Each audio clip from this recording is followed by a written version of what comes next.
Well, I know you'll be sad to hear it, but Al Jazeera America, the pro-Islam TV network, is shutting down.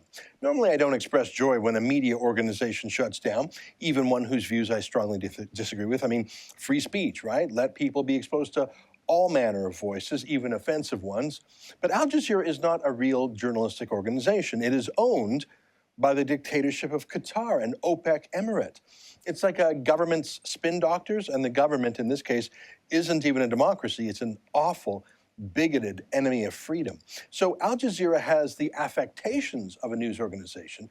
It has people who call themselves reporters and commentators and producers and editors, but they answer to a political boss, and their mission is to promote the foreign policy interests of Qatar. That's why they promoted so many of Osama bin Laden's videos 10, 15 years ago. That's why they fomented to get the Muslim Brotherhood into Egypt, helping to whip up the Arab Spring to topple Hosni Mubarak, to get the Islamists in power. So 2 years ago, these same folks spent $500 million buying an American branch plant, Al Jazeera America.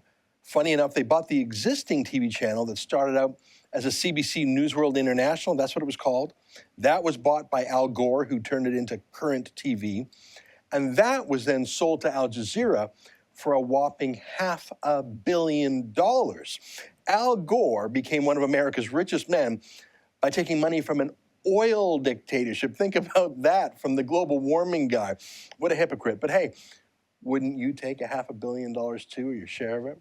Well, the Wall Street Journal reports that Qatar's dictators wound up spending an unbelievable $2 billion to get going in America, and yet no one wanted to watch. Current TV had some distribution deals to begin with, but cable companies didn't want to carry Al Jazeera's propaganda, so Al Jazeera literally had to pay the cable companies to take them.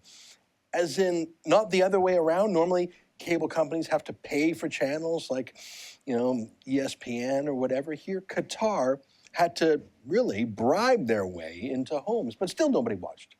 On any given day, they'd be lucky to have 50,000 viewers. We have more than that here at The Rebel.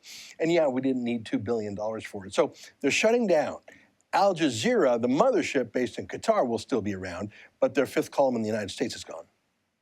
A lot of people got rich off it, Al Gore mostly.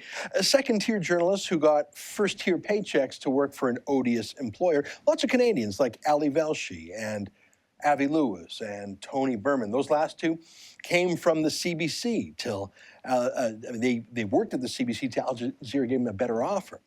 Think about that and what that means, that our state broadcaster was the perfect farm team for Qatar's state broadcaster. That's sort of gross. Al Jazeera doesn't just have a pro-Islamist agenda. It had an anti-Canada agenda. Think about it. I mean, Qatar's an OPEC dictatorship. They hate the competition from Canadian oil sands. So they were happy to give media support to any anti-oil sands extremism in Canada. Here, look at the anti-oil propaganda website called the National Observer. Look at them here. They're so excited that they were praised by Al Jazeera, so proud, like a little puppy getting a rub behind the ears from its master. Good riddance to Al Jazeera America. One of the few good things about the low price of oil is that the OPEC dictators of the world have a little less money to throw around to beat up democracies like us. For the Rebel.media, I'm Ezra Levant.